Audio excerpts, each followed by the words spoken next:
Welcome to the Discourse Analyzer AI Toolkit, where articles come alive. You're listening to the audio version of our article. For the full text and an interactive experience, check out the link in the description below. Interact with any selection using our AI assistant to enhance your understanding. Let's explore.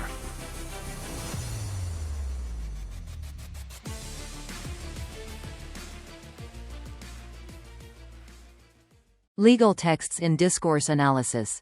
Interactive assistant legal texts refer to a wide range of written documents within the legal system, including statutes, contracts, judicial opinions, legal briefs, and regulations. These texts are characterized by their formal structure, precise language, and specific legal terminology. In discourse analysis, legal texts are studied to understand how language constructs legal meanings, defines rights and obligations, and reflects power dynamics. Discourse analysis of legal texts reveals how law is both communicated and shaped through language, showing how legal authority is established and how legal concepts are interpreted. Discourse analysis of legal texts helps uncover the implicit ideologies, power structures, and assumptions embedded in legal language. By focusing on how legal texts are written, interpreted, and used in practice, researchers can gain insights into how the legal system operates and how language plays a central role in the creation of legal norms and rulings. Key features of legal texts in discourse analysis. 1. Formality and precision. Legal texts are marked by formal language and precise wording, often using specialized legal terminology to ensure clarity and minimize ambiguity. Discourse analysis of legal texts focuses on how this formal language constructs authority and how precision in wording is used to define legal relationships, obligations, and rights. Example: a statute might state, "The defendant shall be liable for damages resulting from negligence," as defined under Section 3 of the Tort Law Act. Discourse analysis would explore how the formal structure of the sentence and the use of terms like liable and negligence create clear, enforceable legal standards. 2. Passive voice and impersonality. Legal texts frequently use the passive voice and impersonal constructions to create a sense of objectivity and remove emphasis from individual actors. Discourse analysis examines how these linguistic features contribute to the neutral, authoritative tone of legal documents. Example: a legal contract might state, "Payment shall be made upon receipt of the invoice." Discourse analysis would explore how the use of the passive voice, "payment shall be made," shifts focus away from the individual parties, creating a tone of impartiality and formality. 3. Nominalization. Nominalization is a common feature in legal texts, where actions or processes are expressed as nouns rather than verbs. This technique adds formality and abstraction, making the text appear more authoritative. Discourse analysis looks at how nominalization structures legal arguments and conveys complex legal concepts. Example: a legal judgment might state, "The termination of the contract was in breach of the agreement." Discourse analysis would examine how the nominalization of actions, e.g., termination, breach, abstracts the legal process and formalizes the language, reinforcing the authority of the judgment. 4. Intertextuality and legal precedents. Legal texts often reference other legal documents, such as previous case law or statutes, creating intertextuality within the legal system. Discourse analysis focuses on how legal texts build upon and interact with other legal documents, creating a web of legal meanings and interpretations. Example: in a judicial opinion, a judge might write, "As established in Smith v. Jones, 2001, the principle of proportionality must be applied in cases of this nature." Discourse analysis would explore how referencing past rulings establishes continuity within the legal system, legitimizes the current ruling, and reinforces the authority of precedent. 5. Framing of legal concepts. The framing of legal issues in legal texts can shape how laws are interpreted and applied. Discourse analysis examines how certain interpretations of legal concepts are prioritized over others through the strategic use of language in legal documents. Example: a law might frame freedom of speech as subject to reasonable restrictions in the interest of public order. Discourse analysis would investigate how the concept of freedom of speech is framed as conditional, allowing for limitations that are justified in the name of public order.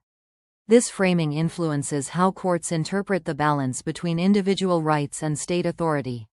6. Complex syntax.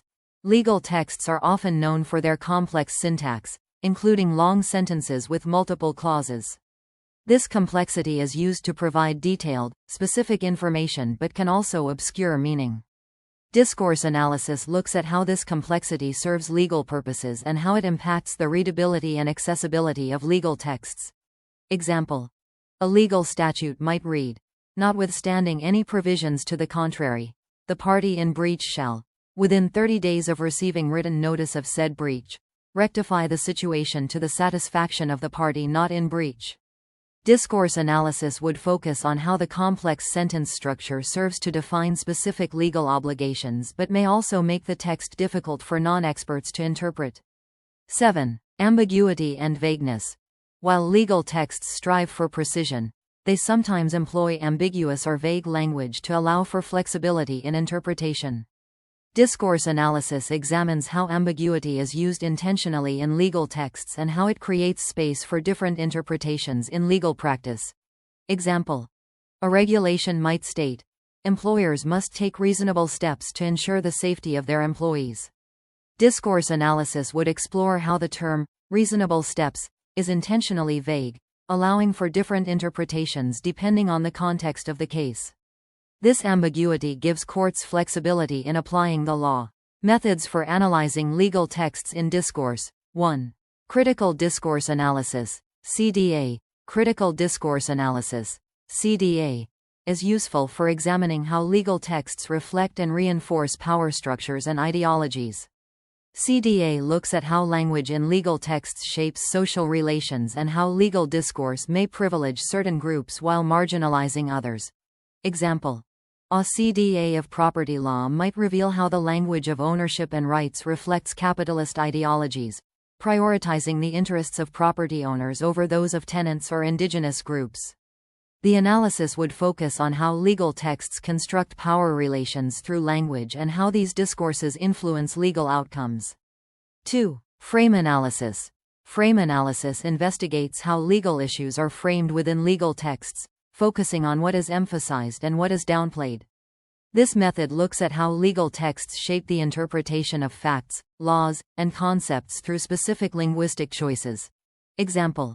A constitutional amendment on privacy might frame the issue as the protection of personal privacy against unwarranted government intrusion, while a statute on national security might frame the same issue as necessary surveillance to ensure public safety. Frame analysis would examine how these different framings shape legal interpretations of privacy rights in relation to state power. 3. Narrative analysis. Narrative analysis is used to examine how legal texts, particularly in judgments or briefs, construct narratives to make legal arguments persuasive. This method focuses on how legal actors frame events, assign roles to parties, and use storytelling to support legal reasoning. Example. In a judicial opinion on a personal injury case, the judge might construct a narrative that portrays the plaintiff as a victim of negligence, using language like, "The plaintiff suffered significant harm due to the reckless actions of the defendant." Narrative analysis would explore how this framing supports the legal finding of negligence and how the story structure influences the interpretation of the facts. 4. Corpus linguistics. Corpus linguistics involves analyzing large datasets of legal texts to identify patterns, trends, and recurring themes in language use. This method is useful for studying language across multiple legal documents, tracking how legal terms evolve, or identifying common structures in legal writing. Example.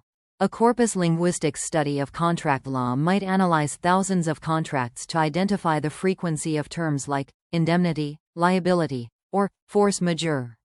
The analysis would focus on how these terms are consistently used across different contracts and how they shape legal obligations.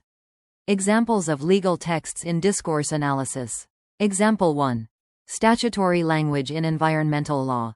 An environmental statute might state, "All industrial activities must adhere to environmental standards as set forth in Section 12(b). Discourse analysis would examine how the formal language establishes legal obligations for industries, how terms like adhere and standards create expectations, and how referencing specific sections contributes to the legal structure of the text. Example 2. Contracts and the construction of obligations. In a commercial contract, a clause might read, "The vendor agrees to supply the goods in accordance with the specifications outlined in Exhibit A and deliver them by the agreed-upon deadline." Discourse analysis would focus on how the precise language defines legal obligations and responsibilities, with attention to terms like agrees to supply and in accordance with, which create enforceable duties between the parties. Example 3. Judicial opinions and precedent. A judicial opinion might state, in light of the reasoning in Brown v. Board of Education, this court finds that the current policy violates the constitutional principle of equal protection. Discourse analysis would explore how the opinion relies on precedent, using the authority of previous case law to justify the decision, and how the formal structure of the opinion reinforces the court's authority. Example 4. Legislative texts and ambiguity. A legislative text might include language like, "The minister may, at their discretion, issue permits for certain activities under this act." Discourse analysis would examine how the use of may and at their discretion introduces flexibility and ambiguity into the law, giving officials room to interpret and apply the legislation in various ways. Example 5. Rhetoric in legal briefs. In a legal brief submitted to the court, a lawyer might argue, the defendant's conduct was not only unlawful but also showed a blatant disregard for public safety. Discourse analysis would focus on how the lawyer uses emotive language and rhetorical devices like blatant disregard to persuade the court to view the defendant's actions as particularly egregious, supporting a more severe penalty. Challenges in analyzing legal texts through discourse. 1. Complexity of legal language. Legal texts are often dense, with specialized terminology and complex sentence structures. Discourse analysts must navigate this complexity to understand how legal meanings are constructed and how these texts impact the interpretation of laws and legal decisions. 2. Contextual interpretation. The meaning of legal texts is highly dependent on the specific legal context, including statutory frameworks, case law, and legal traditions. Discourse analysts must consider these broader legal contexts when interpreting how language functions in legal texts. 3. Power and ideology. Legal texts are not neutral. They often reflect the ideologies and power structures of the legal system and society. Discourse analysts must be aware of how these texts may privilege certain voices or interests over others, shaping the outcomes of legal disputes. Conclusion. Legal texts, with their formal language, structured syntax, and specialized terminology, play a crucial role in shaping the law and legal outcomes. Discourse analysis provides a lens through which to explore how legal meanings are constructed, how authority is established, and how legal norms are communicated. By examining the formality, framing, and rhetorical strategies used in legal texts, discourse analysis reveals the ways in which language influences the interpretation and application of the law. Whether analyzing contracts, statutes, judicial opinions, or legal briefs, discourse analysis uncovers the power dynamics and ideologies embedded in legal texts, offering insights into how the law operates through language. Frequently asked questions. What are legal texts in the context of discourse analysis? Legal texts include formal written documents such as statutes, contracts, court rulings, and regulations. Discourse analysis of these texts explores how language constructs legal meanings, defines rights and duties, and reinforces power structures. Why is discourse analysis important for understanding legal texts? Discourse analysis reveals how language in legal texts communicates authority, influences interpretations, and embeds power relations. It helps uncover the implicit assumptions and ideologies within legal language that shape legal outcomes and societal norms. What are key features of legal language studied in discourse analysis? Formality and precision. Ensures clarity and minimizes ambiguity. Passive voice. Contributes to objectivity and removes personal emphasis. Nominalization. Adds abstraction and authority. Complex syntax. provides detailed information but may reduce accessibility. Intertextuality. Links to precedents and legal references. Framing. Shapes the interpretation of laws. Ambiguity. Allows flexibility in interpretation. How does formality and precision function in legal texts? Legal texts use formal language and precise wording to create enforceable standards and authoritative communication. This helps define relationships and rights clearly but may create barriers to understanding for non-experts. Why is the passive voice common in legal texts? The passive voice adds a sense of neutrality and formality by focusing on actions and outcomes rather than the actors. This creates an impartial tone, essential for legal documentation. What is intertextuality in legal discourse? Intertextuality refers to the use of references to other legal documents, such as prior case law or statutes. It establishes legal continuity and authority, influencing how current legal texts are interpreted and validated. How are legal concepts framed in texts? Framing involves presenting legal concepts in a way that prioritizes certain interpretations. For example, framing freedom of speech with reasonable restrictions introduces conditions that influence how rights are applied in practice. What role does ambiguity play in legal texts? Ambiguity allows for flexibility and varied interpretations, which can be useful for adapting laws to different contexts. However, it can also lead to disputes over interpretation in practice. Which methods are used to analyze legal texts in discourse analysis? Critical discourse analysis, CDA, investigates power structures and ideologies. Frame analysis looks at how issues are presented to shape interpretation. Narrative analysis studies how legal arguments are structured as stories. Corpus linguistics analyzes large datasets to identify language patterns. What challenges do researchers face when analyzing legal texts? Challenges include the complexity of legal language, the need for contextual interpretation based on case law and statutes, and the awareness that legal texts often reflect societal power dynamics and ideologies.